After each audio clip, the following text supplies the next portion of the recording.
The Dragon Prince contains in its fourth season one of its most beguiling and intriguing scenes, even if it's not a scene that looks particularly special at first glance. It is a scene that hopefully will open the Dragon Prince up to a lot of complexities.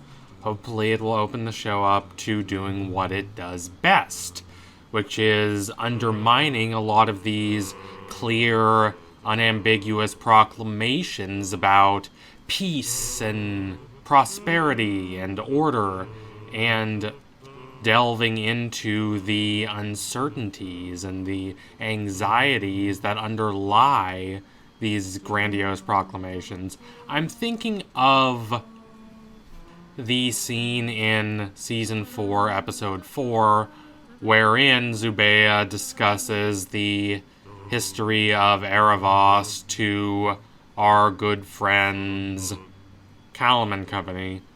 Now, if this scene is taken at first glance, it is a painterly and elegantly crafted, but still rather banal sequence.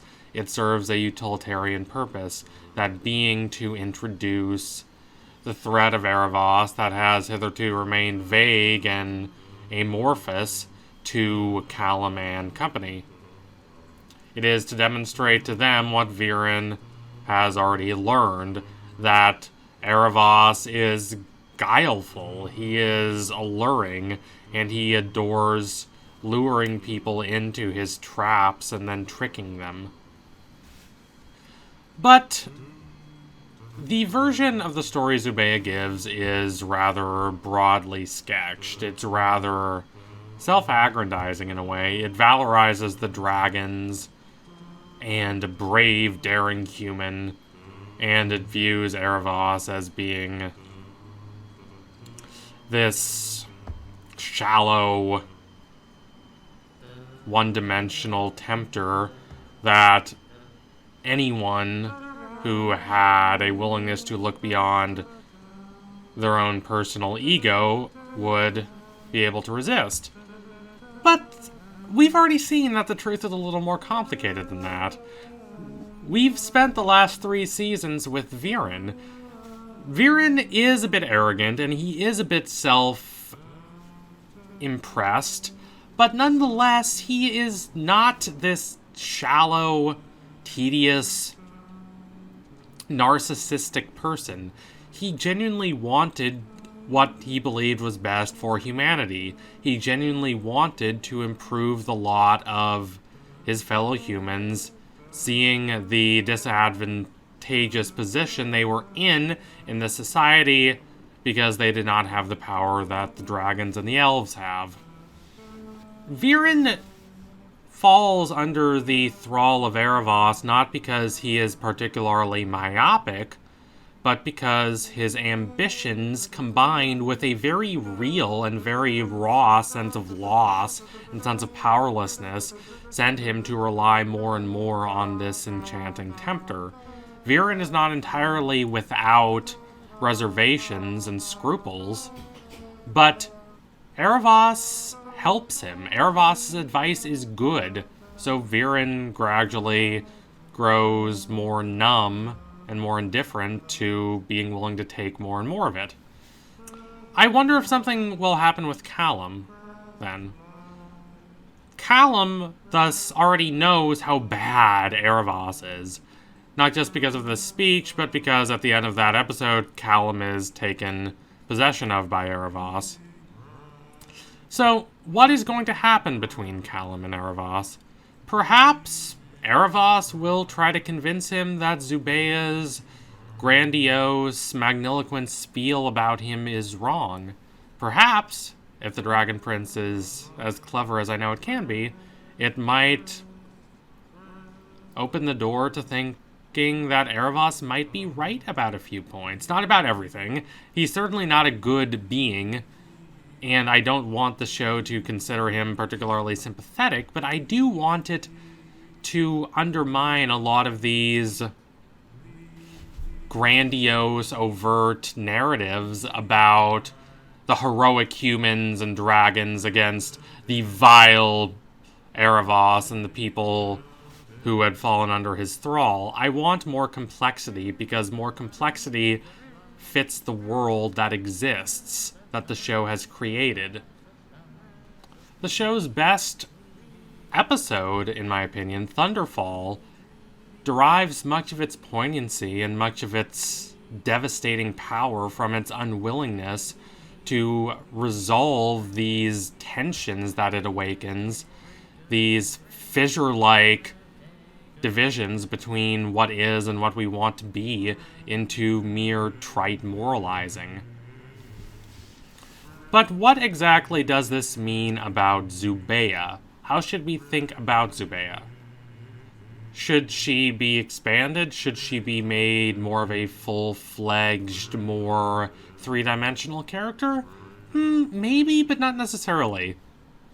The category of round versus flat characters that we are familiar with comes to us from E.M. Forster. It comes to us from a book called Aspects of the Novel, which I have right here.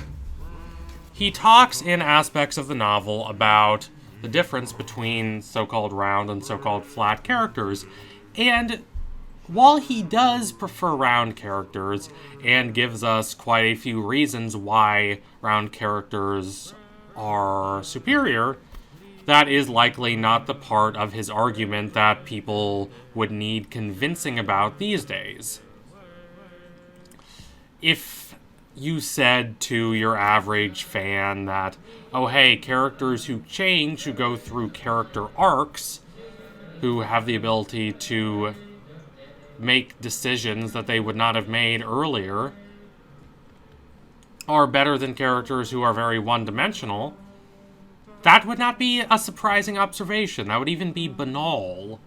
Now, it is true that there are more complexities to his distinction than simply what we mean when we say character arc.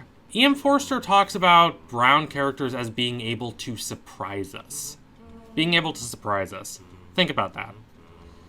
There are characters who go on character arcs and yet are not surprising because these arcs are so tepid, because they are so mundane. They're discovering truths that could have been known just through simple mechanical understanding, just like flipping a switch. Whereas the process of great character change, something like you'd see in a Tolstoy or a George Eliot or a Dostoevsky, comes through a lot of murky, clouded experiences, a lot of shadowed moments and interactions with others and with the self. Nothing is clear, nothing is straightforward, and often what a character does and the choices they make are surprising. That's more what he means when he says round character. But he also defends flat characters, which might also surprise you. He says that Dickens gets a lot of mileage out of flat characters, for instance, and he's right.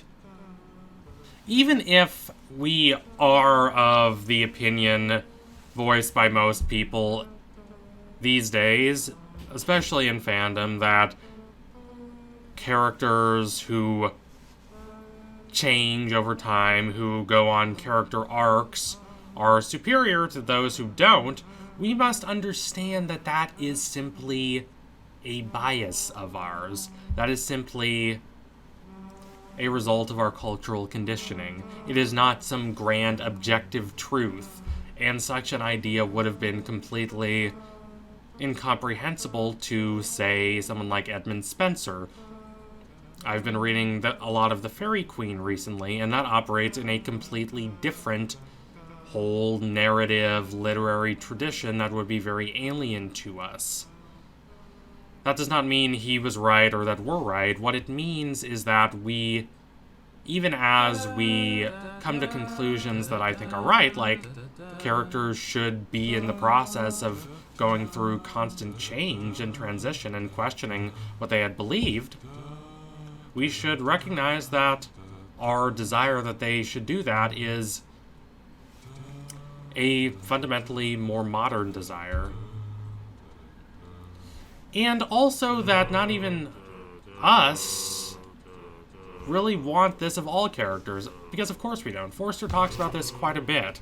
He talks about how characters are innately different from people. Just like a plot is different from just your average everyday sequence of events. Stories are real, regardless of whether they reflect ordinary external reality, because they reflect emotions, sensations, ideas, perspectives, values that not only offer us something to relate to, but place our own situations and circumstances in a plane that's elevated out of the ordinary rush of modern life, the ordinary rush of these transient moments that we're stuck in, and that inevitably limit our perspective into a more precise and comprehensive understanding. That's what art does. So that does not mean that when we say that the baker, for instance, in The Dragon Prince is a flat character, that this is fully conveying the three-dimensional depth of a person, and that's fine. Forster would say that's perfectly fine, because art is a construction. It relates to life, but it's not life, and it should not be just ordinary life. It's an innate bit of artifice created to bring out certain truths. Certain characters are related to in a three-dimensional fashion. Others aren't because they don't need to be, because that would not help the story. We do not need Ezrin's good friend the baker to be this ultra-dimensional character for the story to work. And the same thing is true with Zubeia. Zubeia is the Dragon Queen.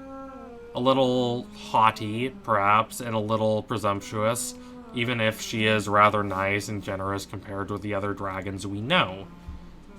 I don't need to know a lot more about her. What I do need to know more about is Callum's interiority, Callum's internal struggle. That is the focus of the art. That is the struggle and anxiety and issue at the center of the Dragon Prince's ideas and narrative explorations. It needs to demonstrate why Callum, despite getting this advice about Aaravos from Zubeia, would nonetheless decide to stray from that advice, what circumstances and ideas and experiences would sway him from the more dogmatic view of Aaravos that Zubeia expresses. I would like to see the show explore that. I would like to see the show explore the possibility that the dragons are perhaps a little wrong about Aaravos. Not that Aaravos is good, but that this Manichaean narrative that they construct is innately limiting. So anyway, thank you all for watching. If you liked what you saw today, don't forget to like, comment, and subscribe. Donate to my Patreon if you can and you want to see more videos like this. Keep watching The Dragon Prince. It is a great show. I adore how Season 4 set the foundation for a more darker and more morally dubious and more morally complicated idea of what the show can be, and I'm interested to see how Season 5 might build on those observations and build on that foundation. So anyway, thank you all for watching. Tune in soon. My next analysis will be coming soon. Thank you all again. Adios, comrades.